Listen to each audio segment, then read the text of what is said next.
Hey y'all, it's Amanda. Welcome back to my channel, and today we're going to talk about the books that I read in the last 2 weeks of June.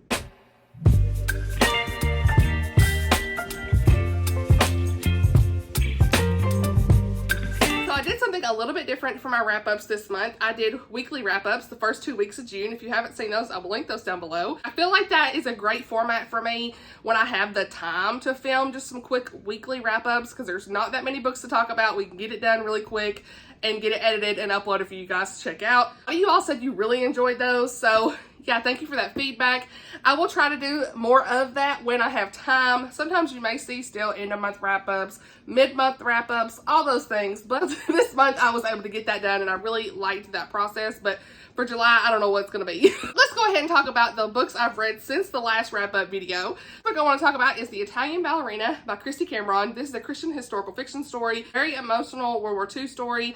The ending, my heart. I gave this 4 stars. It did have a very slow start for me to keep up with what was going on at first. It's dual timeline, but there's also like a third perspective, so I struggle sometimes with that. So yeah, that first part took me a little bit to get invested, but that last 50%, y'all, just such a great story, beautiful characters, and they all just had this common goal to keep this precious young girl safe, and that just touched me in such a way. I cried at the end. Like I said, this is dual timeline. One is in Rome, 1943, and then we have present day. In this story, we have Julia. She is a ballerina who is forced to take refuge in Tiber Island. She is risking everything as she is working to help rescue Jewish people from the Holocaust. She is working at this hospital, and she's posing as a nurse, are making the Germans believe in this fake Syndrome K disease, based on true events on that part, and that was a disease that was used to save Jewish people from the Germans. We're following her story, and then one day this young girl, she dreams of being a ballerina one day, and she shows up at her door, and Julia plus several others are determined to reunite her with her family and to help her along the way. Then we're following Private Courtney Coleman, and he is this medic during the war, and you see his journey in 1941 and in 1943 back and forth a little bit. So it starts off with him trying to escape German soldiers with this young girl, which you later know who the young girl is and all that stuff. That's how it opens up. He is running, there's German soldiers, a young girl, all this stuff. They're jumping back and forth in the timeline a little bit as we see this young Jewish girl trying to be kept safe by Court and his friend AJ, and then they end up meeting up with Julia along the way. So yeah, the timeline, it can be a little bit confusing, like I said, because until everything comes back together, but once you're here with the story, it all made sense, and they just have this, like I said, a common goal to keep this young girl safe and get her back to her family. Then we have the present day. We're following Matteo and Delaney, and Matteo has contacted Delaney to let her know that her late grandfather has some items that belong to his grandmother, and so she would like to see them again. And so the girl's first like, I don't know about this, like, is this legit?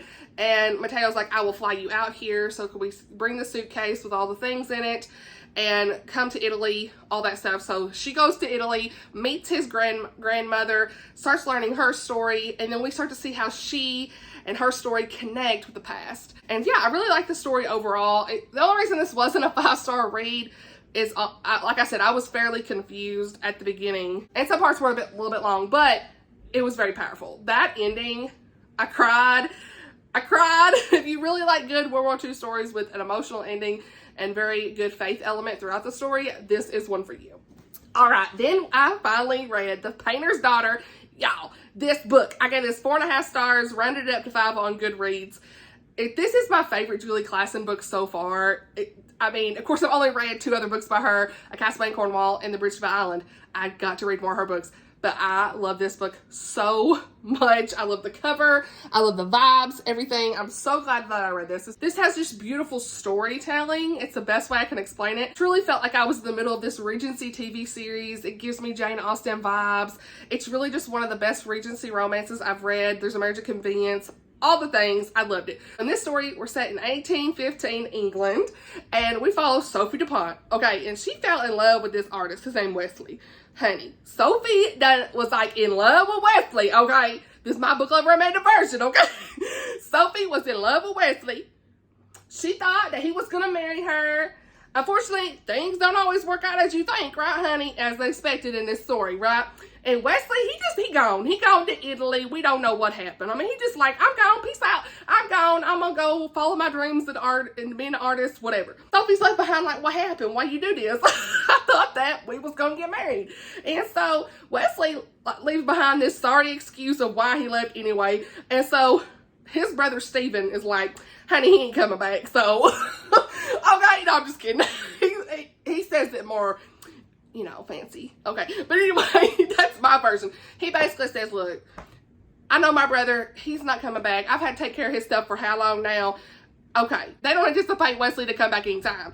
But what Sophie didn't tell Wesley before, you know, he left was that she pregnant with his kids. So, not good. So, yeah, Wesley's brother, Captain Stephen Overtree, okay, which I love him. He sees the situation for what has happened here, and he's just such a noble guy that he says, Sophie, I will marry you in name only, so that he can protect her and the child's future. And Stephen is already set to go off to war anyway, but they get married and the story goes on from there, and they're starting to get to know each other, the families, all their interests. Beautiful story that just like, you see them getting to know each other, and oh, it's so good. The story has some scandalous things, right? But great faith element throughout the story. I just loved it. Julie told us just a full, captivating story from the details of the families, the side characters, the setting, the romance. She really took us there with the characters, and I feel like she always does that so well. I love how honorable Stephen was. He's a perfect hero, truly. I loved him so much, and I truly had this compassion for Sophie and what she had went through. You know, she was very overlooked by her family. The first man that come along, she was in love. I mean, that happens, and she had this horrible experience, and she just wanted to be loved, and seeing Stephen and Sophie getting to know each other was the best. It was truly just a great love story. And Wesley, of course, honey, he got, look here, he was despicable as expected. I was not, look here, hit you on the head, honey, because I was not here. I'm sorry, but Wesley was not. No. One of my friends, I saw her review and I was cracking up. She said, Wesley, more like Weasel. I was like, girl, yes. Anyway, what am I saying? I love the faith, like I said, in this. You know, there's prayer elements. There is, you know, looking to the Lord, and, you know, she has, you know, this shame about her, right? And she realizes that the Lord loves her, and it's beautiful. No matter what you've done, God is with you. He loves you. He holds you. He has the ultimate redemption for us through his son, Jesus. And I just really liked seeing Sophie's growth in her faith walk too. So yeah, I highly recommend this. I wouldn't recommend this really for like teenagers, just because some of the subject matter in here, but there's no real content warnings for me personally. I feel like this is just a great Christian fiction adult story. It was so good. So, right. And now we have book 2 in this Wyoming Sunrise series by Mary Connealy. I almost said Connolly, my bad. Okay. The Laws of Attraction, book 2. Book 1 is Forged in Love, and I gave Forged in Love 5 stars. I give this one 4 stars. Still a really great continuation in the series. I'm excited for the next book. Book 3, I think, comes out in October. So there's another anticipated release, honey. I really love these covers. I love the vibes, the Western, the romance, all the things. I'm here for this. So in this one, we're right back in the town of Pine Valley, Wyoming, honey. 1871, Deadeye Gang, continuing to wreak havoc, all the things with that. And in this one, we follow Nell, and she is a widowed seamstress that we met in book 1. She's kind of mysterious. I really want to know more about her. I'm really glad that we read this. I was very interested in her story. She is in her shop when this little girl runs in. She thinks it's a little boy because they're in breeches. So that little kid's like, don't say anything, you know. And so the daddy comes in and is like looking for the kid, and you know, she's like, is this little boy? Are you looking for your little boy? And she goes, I'm a girl. And so then, you know, she's revealed, and the dad gets upset that she's hiding, and girl's hiding because she's embarrassed to be seen in the breeches. She really wants to wear dresses like they did during that time. And, you know, her dad, he's a widow as well. He has went through some hard things. His name is Brand. He has 3 little girls, and he cannot afford to buy them dresses.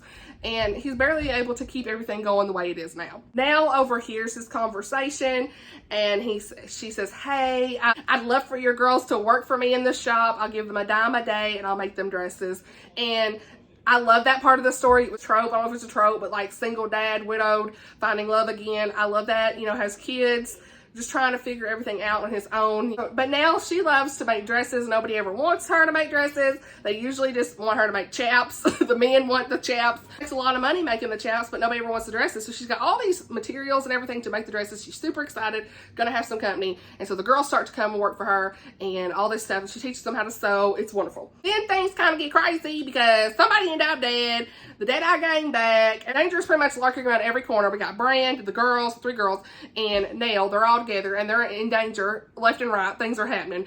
And so they're trying to figure out who is trying to sabotage things. And the story goes on from there. So yeah, like I said, Brand and Nell being both widows, I knew I would love this story because they were going to find love again, right? Love that. I'm always here for a second chance at love in that regard, especially when they never expect it, right? Brand, I loved his character. He was just this really great guy trying to do the best he could with his kids and provide for his family since his wife had passed away during childbirth.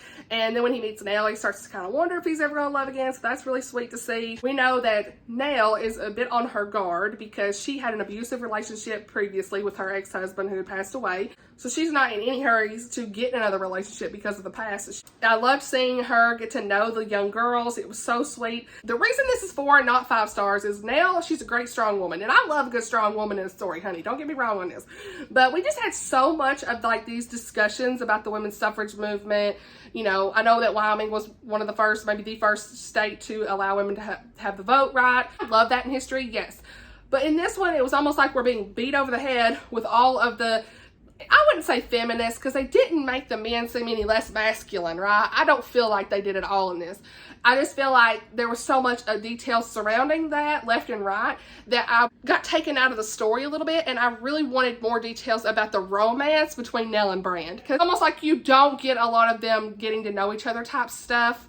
And so I would have liked more of their romance versus the other things, maybe. I don't really know. It's just missing a little bit of the romance. But overall, still really liked it. I'm definitely going to continue on in the series, like I said. Like a good Western story, strong female lead, I can't say the word, widowers finding love again, and great family vibes. Pick us up, okay? Pick up this series. It really is a good time, and I'm excited for book 3. All right, now, y'all gonna be laughing on this. So, you've seen me talk about these novella collections, right? Summer Brides, this is 3 novellas, Beth Wiseman, Deborah Clopton, and Mary Beth Whalen. I ended up reading with Amy at Pretty Little Paperbacks, an August Bride, and it had a cowboy. It was right after I read the Westerns. We were both agreeing to read it, right? So this one, I give it 2.5 stars. These novellas are hit or miss, and it's just so hard in a novella to really like explain everything in such a short amount of pages without it being insta love, especially when you have a wedding story, honey. Usually you have an insta love. Now, and I hate insta love. One is technically book 9. They are individual novellas if you want them, but they do have these bind ups. The August Bride, I forgot if I said it's by Deborah Clopton. My bad. But it had good characters, good writing. I was vibing with the story until we get to the I love you after knowing each other for 3 days, and I was like, what is this? What is this? But okay, it's so cheesy too. She vows to never date a cowboy again because her ex was a cowboy, left her at the altar. A lot of these stories are they got left at the altar. And so, you know, she's like, I ain't never dating no cowboy again. They're in Texas. Of course, guess what? She sees another cowboy because she's at this wedding. Was it her cousin? I don't even know. She's at this wedding, and out in the ocean or something in her dress. I don't know. I guess she looked like a mermaid. And he sees this, what he thinks is a mermaid out there drowning. So he goes out there to save her. His name, what was his name? Brent? Yeah, Brent. He's not looking for love really, but yeah, he ends up being the groomsman at this wedding, sees her out there. She gets swept away, saves her. And she sees he has these cowboy boots on. And she's like, ain't doing this. Saves her. And then as the weekend goes by, as usual, sparks start to fly and all that stuff. I was fine with this. But you give me a cheesy, insta-love cowboy relationship, unrealistic. I had a good time buddy reading this for her. We were laughing about it, so it's fine. But, I mean, this whole I love you after 3 days, what we doing? The next book I read was Nicolae. This is book 3 in the Left Behind series. I've been slowly working my way through Left Behind. I love this series. Every single time, y'all, that I dive into this series, I am just completely immersed. Prologue in the stories I always really appreciate because it kind of gets you up to speed. So no matter how long I have been away from this series, every time I come back to it, okay, I'm caught up to speed. Appreciate the prologue, all that good stuff. It's just wild to think that this series was 30 years ago almost. I'm just like, okay, so this stuff's going on right now. Prophecy is like unfolding, okay? So it's just crazy to think that this was 30 years ago. It just truly reminds me that now is the time to come to the Lord, be ready for the end of times. And we're just truly living in them today. And I truly hope that so many of you all will trust in the Lord before it's too late, because this, yeah, that's all I can say. Truly, let's all be ready, honey. Let's be prepared.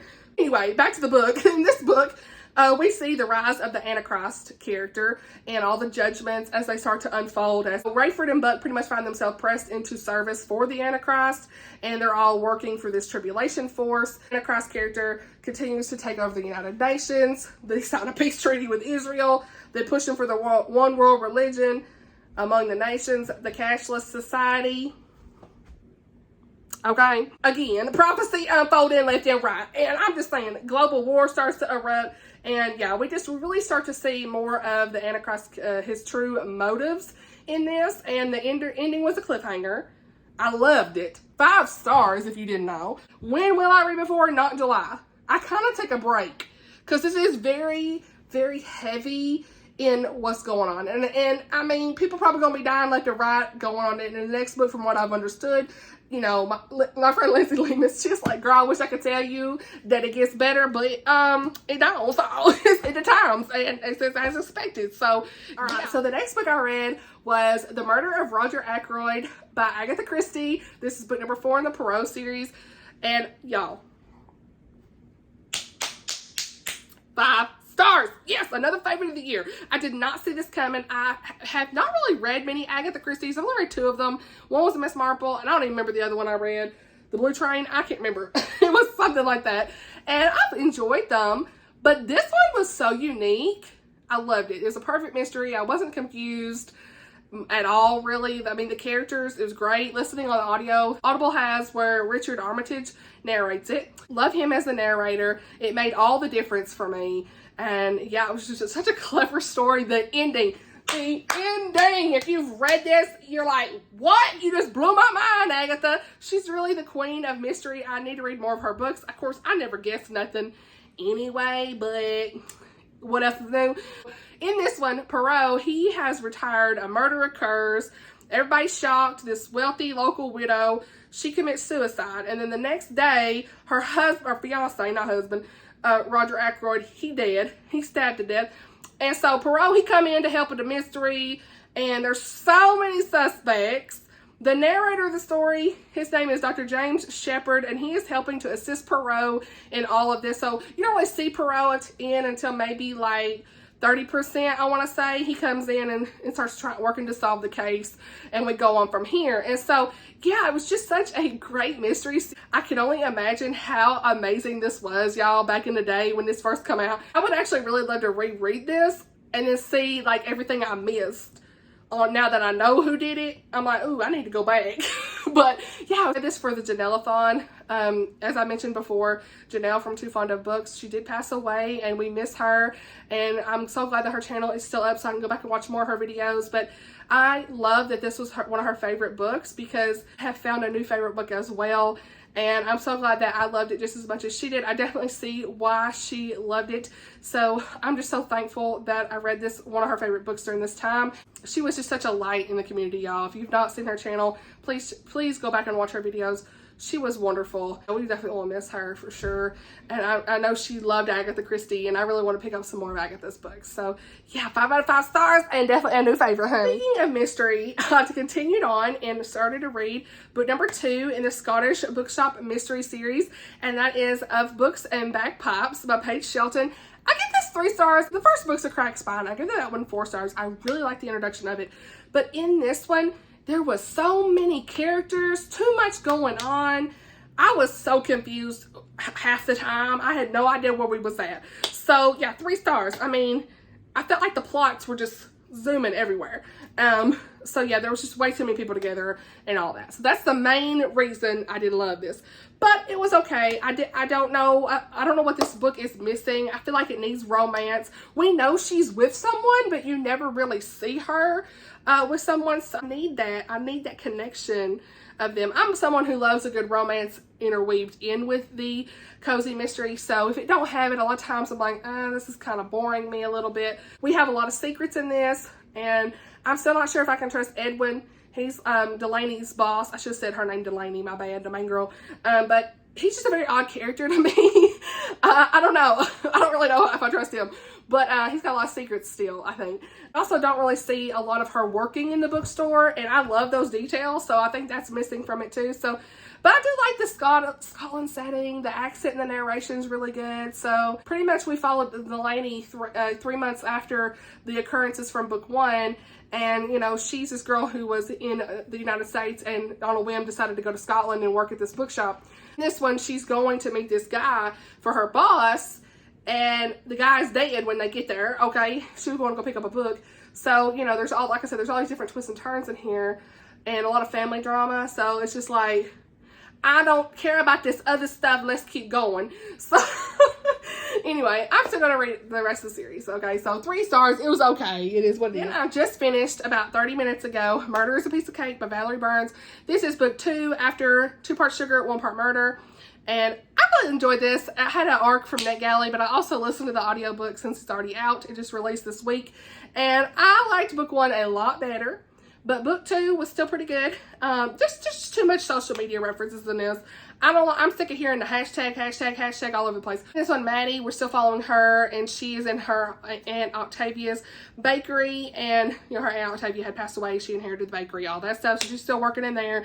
And so she's wanting to score this top prize in this bakery contest, and she's wanting to really just get her bakery on the top here as the most visited bakery in Michigan, okay? In this, a second bakery opens up, is competing against her. This is guy CJ Davenport, and he is this investor. He has a bad reputation of sabotaging anyone who goes against him. If he doesn't get his way, yeah, he ended up dead. So, I mean, again, here we are. So, another cozy mystery, he gone. And so, you know, that's my version of it. He ends up dead, and they're trying to figure out who the murderer is, and that's pretty much it. I mean, we see that, you know, she has this boyfriend, so we see her and him quite a bit together. Some of the stuff of that was cringe, but it was okay. I give it 4 stars. It was not bad. But yeah, I still love all the scenes with Baby, the big dog, English Mastiff. Love him. And, you know, I really like all the details surrounding the cooking and all that, the family. That's always nice. So, but some parts are just like whatever. So yeah, I give it 4 stars. Enjoyed it. And I'm planning to continue on. If there is another book in the series, I don't know. Other than that, I'm still in the middle of Waymaker. I forgot to mention this in the July TBR. I'm going to continue reading this throughout the month of July. So this is a Christian nonfiction by Ann Voskamp. I'm still loving it. I mean, so heartfelt, so much faith. She's just really telling us her true story, and I loved it so much. And I highlighted was, when you know you are fully known and still fully loved, nothing can still scare you. There is a reason that God is love and he is with us, because this is all we need. Amen. Amen. Amen. So yeah, I'm going to continue reading this. Several chapters left, but every now and then I'll just randomly pick up, okay, I'm going to read one chapter. I read one chapter, take some notes, highlight some things, and I'm just really enjoying my time in this. So I'm going to continue on with it. I am currently in the middle of, what's it called? Hot Pot Murder? Yeah, I don't have it with me right now. I don't know what I do with it. But Hot Pot Murder, book 2, after Death by Bubble Tea. Enjoying it. Buddy reading it with Kristy, Lindsay, and Sky. So yeah, really enjoying it. Probably like 30-something% in, so I'll continue to read it and try to finish it probably over the weekend. That's pretty much it for this video. I hope you all enjoyed it. Let me know if you've read any of these books down below in the comments. Do any sound interesting to you? All that good stuff. And I'll see you all in my next video. Bye, y'all!